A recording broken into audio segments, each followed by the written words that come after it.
कर्नाटक के हिजाब विवाद की करते हैं। तस्वीरें आपको दिखाएंगे हम शिवमोगा की, जहां छात्राओं का एक ग्रुप नारेबाजी करते हुए स्कूल में दाखिल हो गया है। नारेबाजी करती छात्राओं को साफ यहां पर देखा जा सकता है। छात्राओं का ये जो ग्रुप है सीराला कोप्पा के कर्नाटक पब्लिक स्कूल में नारेबाजी करने पहुंचा है। हिजाब को लेकर विवाद जारी है। हिजाब पहनकर अंदर आने की मांग कर रही है। हालांकि मामला कर्नाटक हाईकोर्ट में सुनवाई पर जारी है। स्कूल की तरफ से 58 छात्राओं को फिलहाल सस्पेंड कर दिया गया है। इस तरीके से अनुशासनहीनता की वजह से 18 छात्राएं हैं जिन पर अब सस्पेंड किया गया है। प्रिंसिपल ने छात्राओं को सस्पेंड करने का आदेश जारी कर दिया है। 58 छात्राएं हैं कुल जिनके ऊपर ये कार्रवाई हुई है। और ये देखिए किस तरीके से इन्होंने नारेबाजी की है।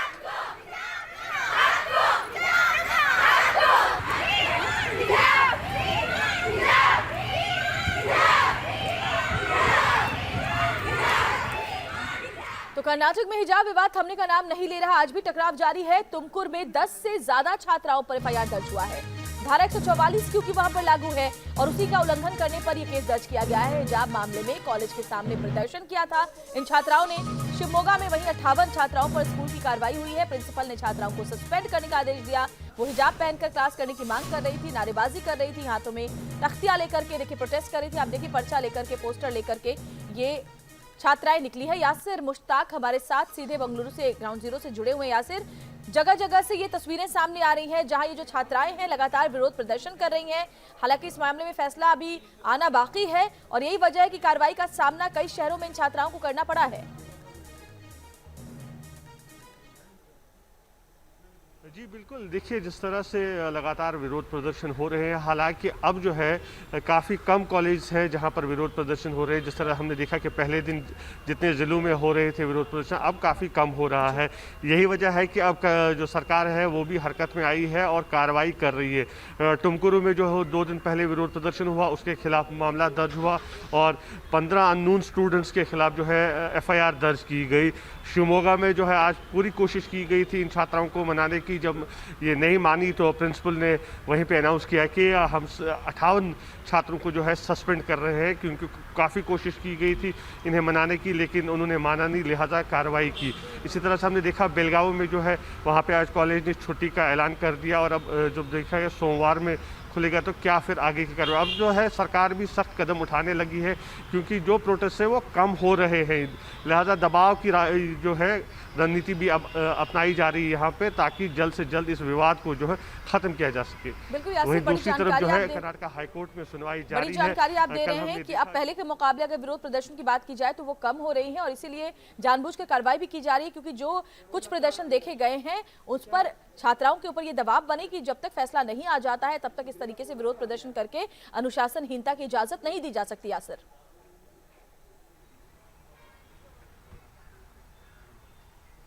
जी बिल्कुल, देखिए और दूसरी क्योंकि हाईकोर्ट में जो है अभी भी सुनवाई जारी है। कल हमने देखा जो एडवोकेट जनरल है वो वहाँ पर अपनी दलील रख रहे थे। सोमवार को वो फिर से जो है सुनवाई शुरू होगी और सोमवार और मंगलवार को जो है 2 दिन जो है एडवोकेट जनरल और जो सीडीसी की तरफ से वकील है वो अपनी दलील रखेंगे। तो अगले हफ्ते उम्मीद है कि शायद हाईकोर्ट की तरफ से कोई फैसला आ सकता है और उसके बाद जो है आगे की रणनीति तय की जाएगी कि जिस तरह से फैसला होगा।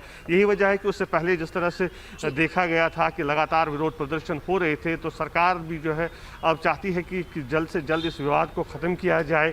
और क्योंकि अब कुछ ही कॉलेजेस में जो है विरोध प्रदर्शन हो रहा है, अगर हम पीयू कॉलेज की बात करें कर्नाटक की, तो करीब 5000 पीयू कॉलेजेस है कर्नाटक में और जो प्रोटेस्ट हो रहे हैं वो 20 से 25 कॉलेज में हो रही है। यही वजह है अब सरकार चाहती है कि जल्द से जल्द दबाव बनाया जाए। मामला हाईकोर्ट में है, फैसला अगले हफ्ते आने की उम्मीद है और तब तक इस तरह के विरोध प्रदर्शन की इजाजत नहीं दी जा रही है। शुक्रिया आपका जानकारी के लिए।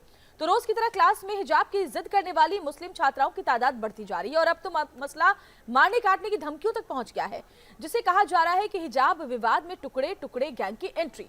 हिजाब के नाम पर कौन दे रहा है टुकड़े टुकड़े करने की धमकी और इस धमकी पर क्या आया देश भर से रिएक्शन, आपको दिखाते हैं।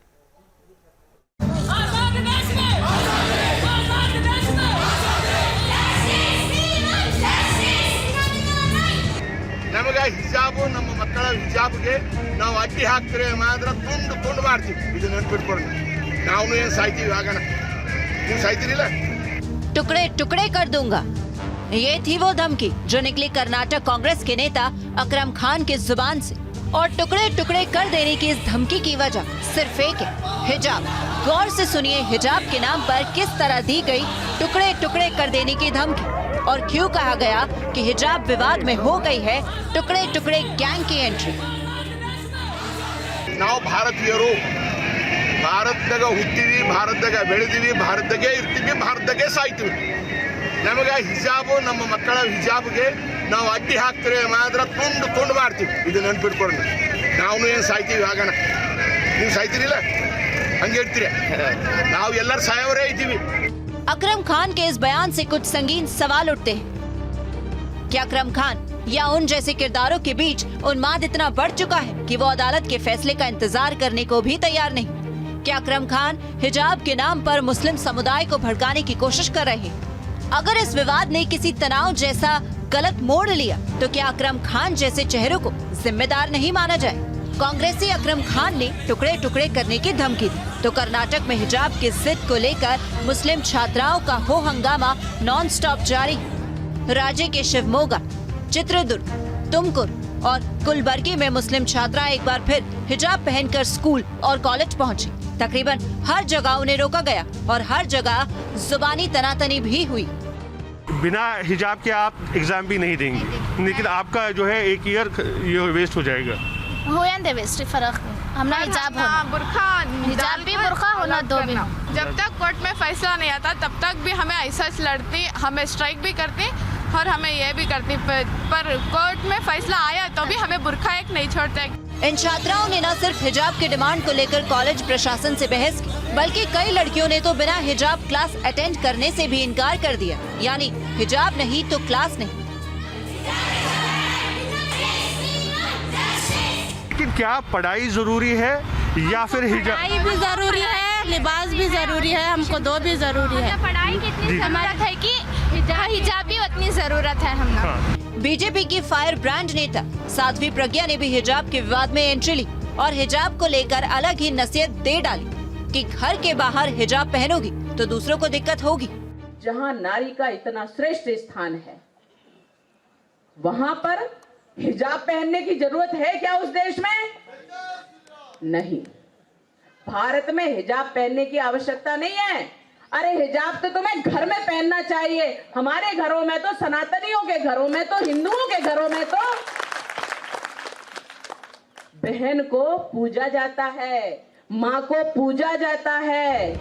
और इसके जवाब में कूदे कांग्रेस नेता आरिफ मसूद, जो पहले भी हिजाब को लेकर सख्त अल्फाज इस्तेमाल कर चुके हैं। साध्वी जी खुद संत भी हैं और संत घराने से बताती हैं अपने आप को कि हम संत हैं। तो अगर वो संत हैं तो उनको ये ऋग्वेद का जो मैं भाग बता रहा हूँ, इनको अंदाज़ा होगा कि इसको ऋग्वेद के 2 उसमें अष्टम में एक बार वो पढ़ लें। उसमें बड़ा स्पष्ट है कि महिलाओं को पर्दा करना चाहिए। उसमें बड़ा साफ कहा है कि महिला इस तरह के आचरण करे कि जिससे दूसरों में कोई ऐसी अवस्था न पैदा हो। टुकड़े टुकड़े कर देने की धमकियां, देश के दूसरे राज्यों में भी हिजाब को लेकर प्रदर्शन और फिर साध्वी प्रज्ञा जैसे नेताओं की बयानबाजी सीधा इशारा करती है कि हिजाब का विवाद अब सिर्फ स्कूल की छात्राओं तक सीमित नहीं रहा है। इसे मुस्लिम समुदाय और इस्लाम से जोड़ दिया गया है, जिसको लेकर जज्बातों का पारा चढ़ना माहौल के लिए अच्छा नहीं कहा जा सकता। बेंगलुरु से यासिर मुश्ताक के साथ टीम न्यूज़ नेशन।